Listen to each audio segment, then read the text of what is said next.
जय हिंद बच्चों। बच्चों आज की कक्षा 6 रहेगी।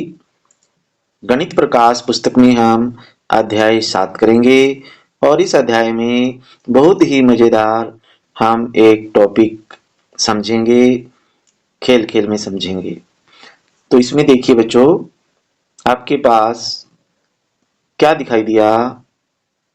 आप जल्दी से बताएं क्या है ये? हाँ शाबाश, एक रोटी है।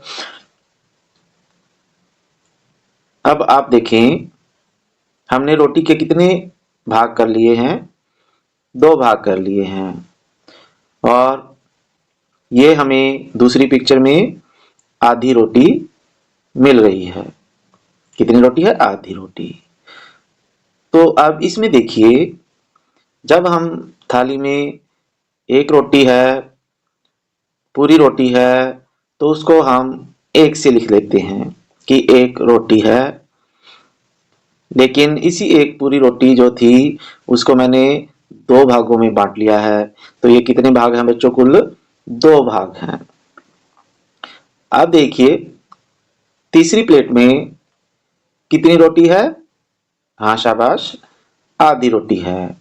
अब इस आधी रोटी को हम गणितीय भाषा में संख्यात्मक रूप में कैसे लिखें? बताओ बच्चों। जैसे एक रोटी को हमने 1 से लिखा और इसके 2 भाग हो गए, तो 2 लिख दिए, 2 भाग हैं। लेकिन इसमें हमारे पास 1 भाग है और आधी रोटी है, तो हम आधी रोटी को कैसे लिखेंगे? तो देखिए, हम लिखेंगे 1/2 या 1/2। तो अब ये 1/2 क्या है बच्चों? बताओ। क्या आपको पता है? नहीं पता? चलिए हम बताते हैं आपको। ये 1/2 या 1/2, इसे हम पढ़ते हैं, इसे हम बोलते हैं बच्चों भिन्न। तो आज का हमारा विषय ही भिन्न रहेगा। भिन्न क्या होती है, किसे कहते हैं, और इससे संबंधित कुछ बातें आज के इस कक्षा में हम समझेंगे। तो चलिए शुरू करते हैं। भिन्न भिन्न की परिभाषा देख लेते हैं हम पहले। भिन्न क्या होता है बच्चों?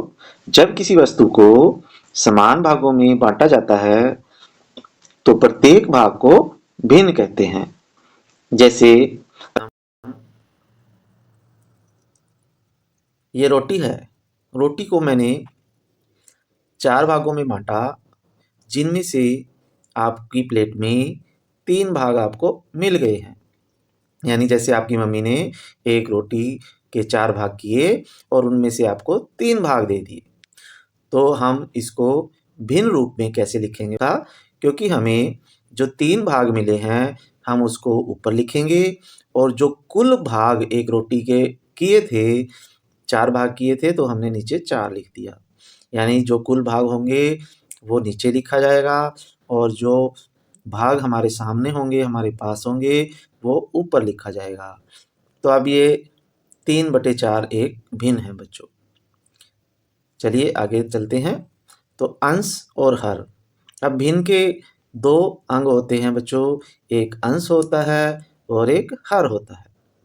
तो चलिए समझ लेते हैं अंश और हर क्या होते हैं। जैसे आपको चित्र दिखाई दिया है, इसमें हमने एक चित्र के 4 भाग किए हुए हैं और इनमें से 3 नीले रंग के हैं। तो इसे हम भिन्नात्मक रूप में कैसे लिखेंगे बच्चों? 3/4, क्योंकि 3 रंग नीले हैं और कुल 4 हैं। तो जितने कुल होते हैं, सभी होते हैं, उसे हर कहते हैं और जितने हमने नीले किए हैं उसे अंश। तो यहाँ पे 3 जो है बच्चों वो अंश है और 4 हर है। अंश हर। अंश को हमेशा ऊपर लिखा जाता है, हर को हमेशा नीचे लिखा जाता है। तो ये आपने देखना है। जैसे अ हिंदी वर्णमाला में पहले आता है, इसलिए अंश को ऊपर लिखते हैं और ह बाद में आता है तो उसे हम नीचे लिखते हैं। तो इस तरह से ये भी आप इनके नाम याद रख सकते हो। तो अंश क्या होता है? जितने हमारे पास भाग हमें मिले हैं, और हर होता है जितने कुल भाग हैं। ठीक है, आगे चलते हैं। अब हमारे पास ये चित्र है बच्चों, इस चित्र की भी हम फ्रैक्शन देखेंगे क्या है। फ्रैक्शन इंग्लिश में बोलते हैं बच्चों और हिंदी में हम भिन्न बोलते हैं। तो इसकी भिन्न क्या बनेगी बच्चों? देखिए, पहले तो हम गिन लेते हैं कितने इसमें बैंगनी रंग के भाग हैं। तो इसमें 3 बैंगनी रंग के भाग हैं, तो हम ऊपर 3 लिखेंगे। और कुल भाग कितने हैं बच्चों इसमें? 1, 2, 3, 4, 5, 5 हैं। तो इसको भिन्नात्मक रूप में कैसे लिखेंगे? 3/5। तो ये भी भिन्न का ही रूप है बच्चों, ठीक है। हम इसे 3/5 भी लिख सकते हैं, ऐसे भी लिख सकते हैं जैसे आपको दिखाई दे रहा है। तो 3 इसमें क्या है बच्चों? अंश है, और जो नीचे संख्या होती है वो 5 यानी हर संख्या है, ठीक है। फिर नेक्स्ट क्वेश्चन पे चलते हैं, नेक्स्ट चलते हैं स्लाइड पे। तो इसमें देखिए मैंने एक चॉकलेट ली है, उसके 4 भाग कर लिए हैं। यदि मुझे एक भाग इसमें से मिले, यानी 4 भाग में से अगर चॉकलेट का केवल मुझे एक ही भाग मिले, तो कितनी भिन्न होगी बच्चों? क्योंकि एक भाग मुझे मिला है तो मैं ऊपर 1 लिखूंगा, यानी अंश 1 मिला है और हर में 4 ही आएगा, यानी इसमें आ जाएगा 1/4। यानी अगर मुझे 4 भाग में से केवल एक भाग मिलता है तो भिन्न होगी 1/4, ठीक है। ऐसे ही एक एप्पल था, उसके 2 भाग कर दिए, तो उसमें से केवल एक ही भाग मुझे मिला, यानी सेब के 2 भाग में से अगर एक भाग मुझे मिलता है तो उसकी भिन्न क्या होगी बच्चों? वो होगी 1/2, क्योंकि एक भाग मुझे मिला है और कुल 2 भाग थे, तो इसमें एक अंश है और 2 हर है। ऐसे ही 1/4 में एक अंश है और 4 हर है। आगे चलते हैं बच्चों, प्रश्न है आपके लिए एक, देखते हैं आपको समझ में आया है या नहीं। तो इसमें हमने मिलान करना है बच्चों, जैसे आधा है जो, आधे का मिलान करना है कि वो 1 है, 1/2 है या 1/4 है।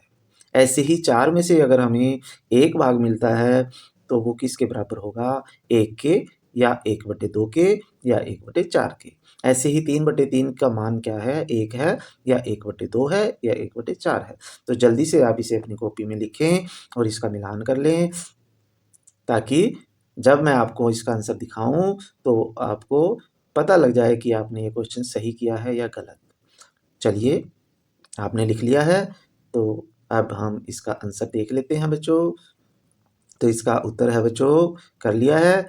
चलिए, तो इसका मिलान करो का आंसर आ गया।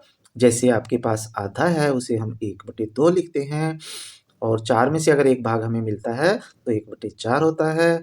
अगर 3 में से 3 ही भाग हमें मिल गए, जैसे एक रोटी के 3 भाग थे और तीनों हमें मिल गए, तो इसका मतलब हमें पूरी एक रोटी मिल गई, तो वो 1 के बराबर होगा, ठीक है बच्चों। तो आज की कक्षा में हमने क्या सीखा है बच्चों? भिन्न क्या होती है, भिन्न क्या होती है ये आपने सीख लिया है। अंश और हर किसे कहते हैं ये भी आपने सीखा है, और हमने अपने जीवन से संबंधित भिन्न के उदाहरण भी सीखे हैं। जैसे चॉकलेट के 4 टुकड़ों में से एक टुकड़ा हमें मिला तो वो 1/4 चॉकलेट मिली। ऐसे ही अगर हमें आधा सेब मिलता है तो वो 1/2 सेब मिला हमें, ठीक है बच्चों। तो बाकी हम नेक्स्ट कक्षा में पढ़ेंगे। आशा है आज की कक्षा में आपको बहुत आनंद आया होगा, ठीक है। धन्यवाद बच्चों।